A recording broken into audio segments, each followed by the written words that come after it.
Hey guys, welcome to my channel. This is your host Shreyansh. Today I came up with something different, that is a brief info about Maori, which is an indigenous community of New Zealand. So let's get to it without further ado. Maori are the tangata whenua, the indigenous people of New Zealand. They came here more than 1,000 years ago from their mythical Polynesian homeland of Hawaiki. In several waves of waka voyages, or you can say in their canoe voyages. Today, Maori make up 15% of the total population of 4.5 million people of New Zealand, and their history, language, and traditions are central to New Zealand's identity. Over several centuries in isolation, these settlers developed their own distinctive cultures, whose language, mythology, crafts, and performing arts evolved independently from those of other Asian Polynesian cultures. The arrival of Europeans in New Zealand starting in the 17th century brought enormous changes to the Maori way of life. Maori people gradually adopted many aspects of Western society and culture. Initial relations between Maori and the Europeans were largely amicable, and thus the signing of the Treaty of Waitangi in 1840 happened. There are two versions of the treaty, one English version and one Maori version. The treaty had 3 articles. First is that the Queen or King of Great Britain has the right to rule over New Zealand. Second, that Maori chiefs would keep their land and their chiefs and would agree to sell their land only to the British monarch. And third, that all Maori would have the same rights as British subjects. It is the second and third articles have caused controversy through the years, mainly because of translation problems. Successive governments believed that the treaty enabled complete sovereignty over Maori, their lands and resources. But Maori believed that they were merely giving permission for the British to use their land. Now, coming to today's treaty, following its signing, many of the rights granted to Maori in the Treaty of Waitangi were ignored. To help rectify this, the Waitangi Tribunal was set up in 1975. It has ruled on a number of claims brought by Maori Ivy, and in many cases, compensation has been granted. While disagreements over the terms of the treaty continue to this day, it is still considered New Zealand's founding document. The grounds and buildings where the treaty was signed have been preserved. Today, the Waitangi History Reserve is a popular tourist attraction. Here you can explore the museum, watch a cultural performance inside the carved Maori meeting house, and visit the colonial mission house, historic flagstaff, and beautiful waka taua, that is Maori war canoe. Now, enough of these histories. Let's move forward to some interesting stuffs. That is first, Maori traditions and culture. As a visitor to New Zealand, you can experience Maori culture by visiting a marae with an organized tour, watching a carving or weaving demonstration, or learning about fascinating myths and legends from passionate Maori guides.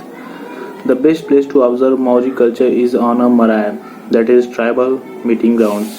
In Northland, Auckland, Rotorua, and Canterbury, organized tours provide a traditional Maori welcome into a marae, where you will hear Maori speeches and singing, see carved meeting houses, meet the local people, and enjoy a hangi feast cooked in earth ovens.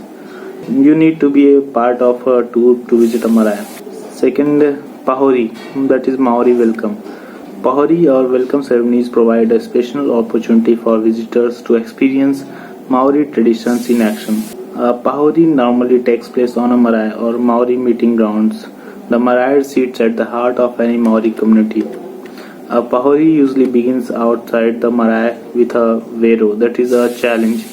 A warrior from the tangata whenua, that are the hosts, will challenge the manuhiri, that are the guests, checking to see whether they are friend or foe. He may carry a tahia, a spear-like weapon, and will lay down a token, often a small branch, for the visitors to pick up to show they come in peace.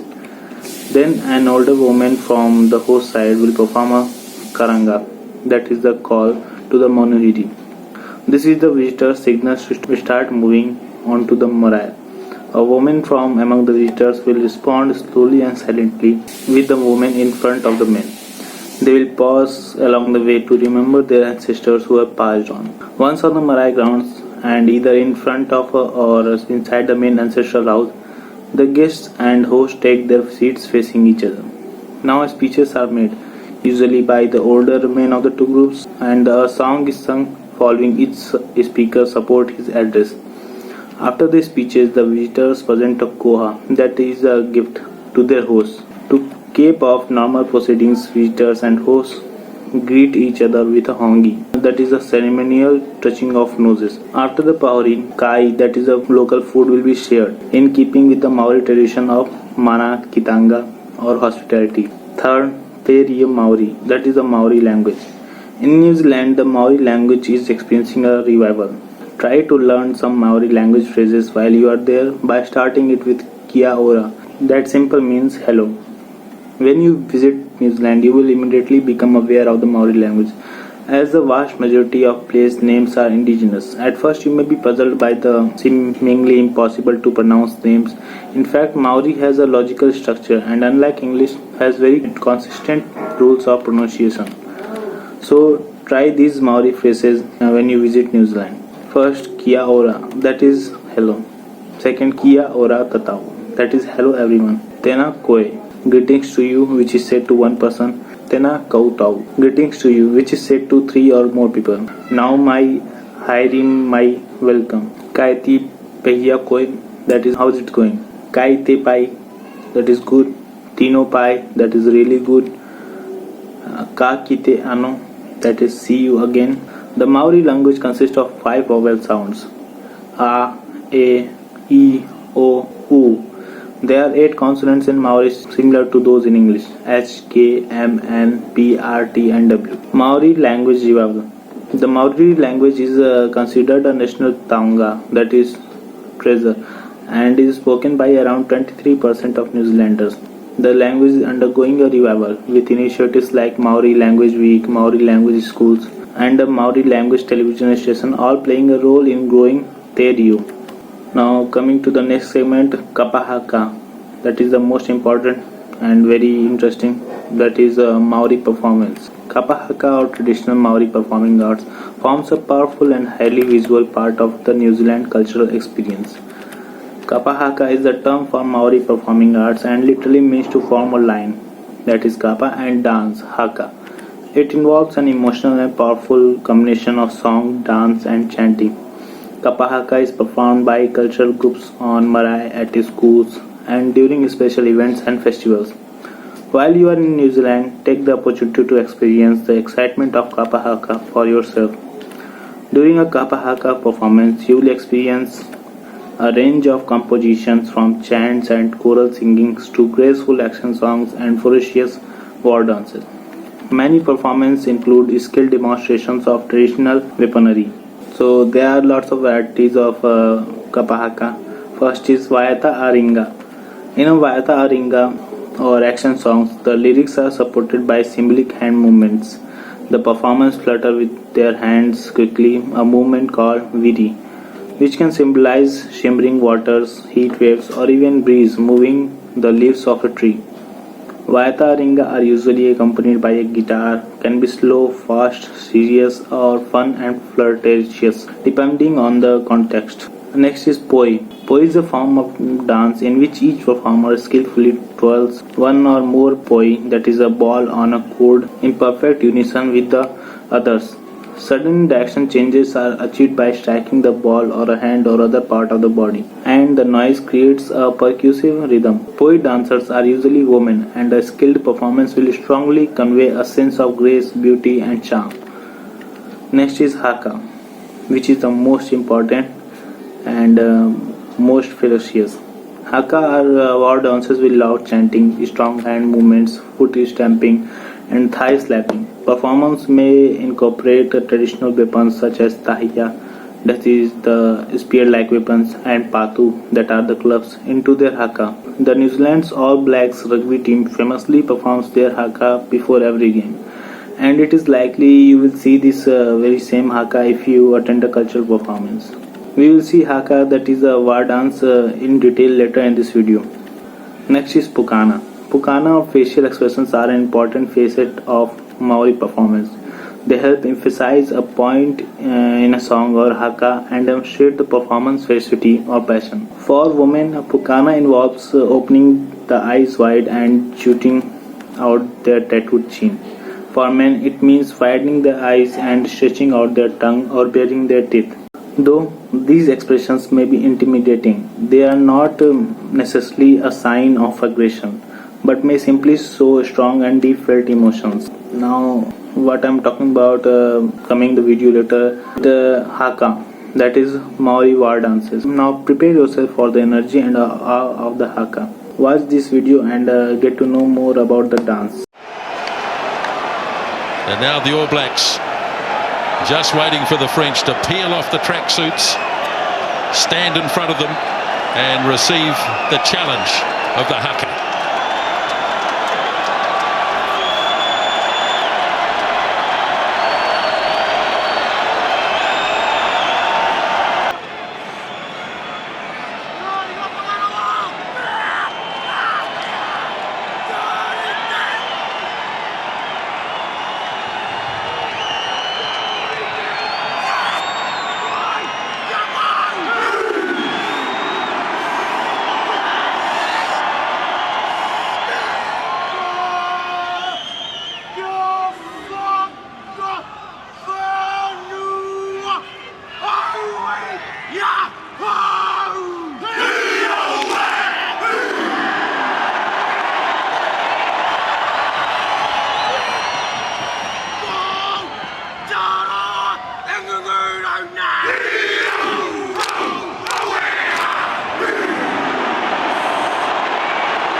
The haka is a type of ancient Maori war dance traditionally used on the battlefield, as well as when groups came together in peace. Haka are a fierce display of a tribe's pride, strength, and unity. Actions include violent foot stamping, tongue protrusions, and rhythmic body slapping to accompany a loud chant. The words of a haka often poetically describe ancestors and events in the tribe's history. Today, haka is still used during Maori ceremonies and celebrations to honor guests and show the importance of the occasion. This includes family events like birthdays and weddings. Haka are also used to challenge opponents on the sports field. As you have already seen in the haka performed by New Zealand's All Blacks, you will probably agree that it's a terrifying sight to behold. Next is marae, Maori meeting grounds. The marae is a focal point of Maori communities throughout New Zealand. A marae is a fenced-in complex of carved buildings and grounds that belongs to a particular Iwi tribe, Hapu that is sub-tribe, or Whenua that is family. Maori people see their marae as a turanga waiwai, their place to stand and belong. Marae are used for meetings, celebrations, funerals, educational workshops, and other important tribal events. A marae incorporates carved meeting house, whenua, with an open space in front, that is a marae atia, a dining hall and cooking area, and a toilet and a shower block. Te whenua. The most important of the buildings within the marae is the whenua, or carved meeting house. A whenua resembles the human body in structure and usually represents a particular ancestor of the tribe. The teko, that is a carved figure on the rooftop in front of the house, represents the head, and the mahi, that is the front barge boards, are the arms held out in welcome to visitors. The amo are short boards at the front of the whenua, representing legs, while the tahu, that is a ridge pole, a large beam running down the length of the roof, represents the spine. The heke, that is the rafters, reaching from the tahu to the pou, carved figures around the walls, represents a rib. Many whenua contains intricate carvings and panels that refer to the waka papa, that is genealogy of the tribe, and to Maori stories and legends. It is also common to see photos of loved ones who have passed away placed inside. If you are lucky enough to step inside a venue, remember to remove your shoes before entering. Do not consume food or drinks inside, and always seek permission before taking photos. Next is communal living. The people who belong to Māori do not live there full time, but will come and stay during important occasions. Māori life is very communal. Everyone sleeps in the same room on mattresses lined against the walls. They eat together in the dining room, help with chores, and spend time together learning, discussing, and debating tribal matters. Visitors. A visitor who has never set foot on a Māori is known as Wai Tapu or sacred feet. They must partake in a formal welcoming ceremony called a pauhiri to remove the tapu, that is a sacredness, and become one people with those of the Māori. You will likely see Māori as you travel through New Zealand, especially in the North Island. You are welcome to stop and take a look from the outside, but remember, you cannot walk onto the Māori without being formally welcomed by the people of the tribe. Next is Purakau, that is Maori legends. Maori culture is rich in legends or Purakau. Learn about some of the most famous stories and where to experience them for yourself. According to Maori legend, Maui Tiki Tiki Ataranga was a cheeky and clever demigod who liked to push boundaries. First of all, let me ask you a question. Have you seen the movie Moana? The whole story of that movie is kind of based upon Maui. Now let's move forward to the story. So, when Maui's brother planned to exclude him from their fishing trip, Maui hid in the front of their canoe, revealing himself once they were far out to sea. On that fishing trip, Maui caught his biggest fish ever, the North Island. Mount Hikurangi on the North Island's East Cape is said to be the first part of Maori's fish that emerged from the sea. The mountain is sacred to local tribe Ngāti Porou, who consider themselves direct descendants of Maui. A visit to Mount Hikurangi with a local Maori guide is well worth the effort. You will hear legends while gazing up at amazing carved representations of Maui and his family. Ngāti Porou run guided hikes and 4x4 tours to see the Maui carvings, as well as treks to the mountain summit to watch the sunrise. Another legend was Tane Mahuta, Lord of the Forest. The oldest of 6 siblings, Tane Mahuta, who grew tired of living in darkness close between the Sky Father, that is Ranginui, and Earth Mother, that is Papatu Nuku. He decided to push them apart, and in doing so created the world of light, Te Ao Marama, in which we live in today. Another story, or we can say legend, was the famous love story of Hinemoa and Tutanekai from Makoia Island, Rotorua.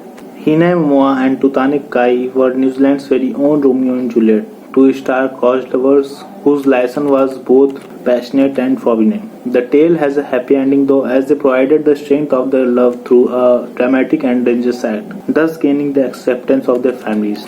The best place to learn about Hinemoa and Tutanekai is on the island of Makoia in Lake Rotorua, where the famed events took place. Venture there with a cover-out jet and you will hear the lovers' story in all its color and fullness from members of the local Te Arawa tribe. There on the island you can soak in Hinemoa's pool, the nature hot spring where she bathed.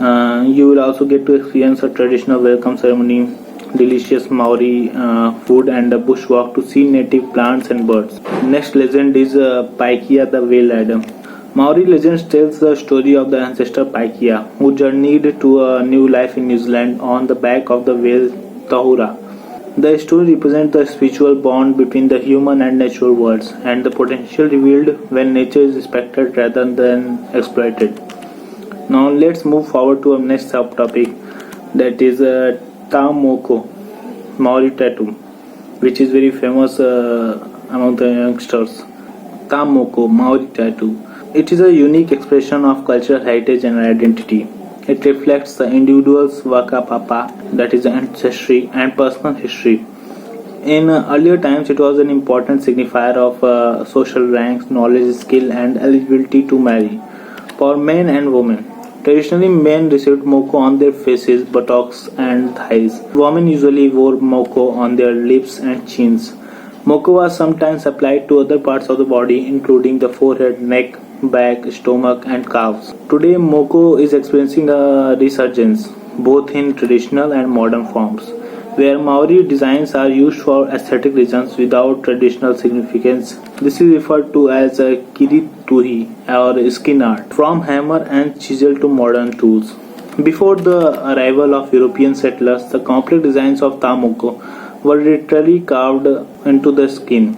A rake-like instrument, usually made of teeth or bone, was used to break the skin. Then a flat-edged blade was used to tap in the dye, creating a tattoo with a scarred chiseled appearance. The pigment used was soot obtained from burning kahikathia or white pine, sometimes mixed with kauri gum or soot from the oily koromiko shrub. The modern tool of tamoko is the tattoo machine, although some tamoko artists alternate between traditional and modern methods. While the needle is faster and more precise, hand tools bring the ritual more in line with how it was done traditionally.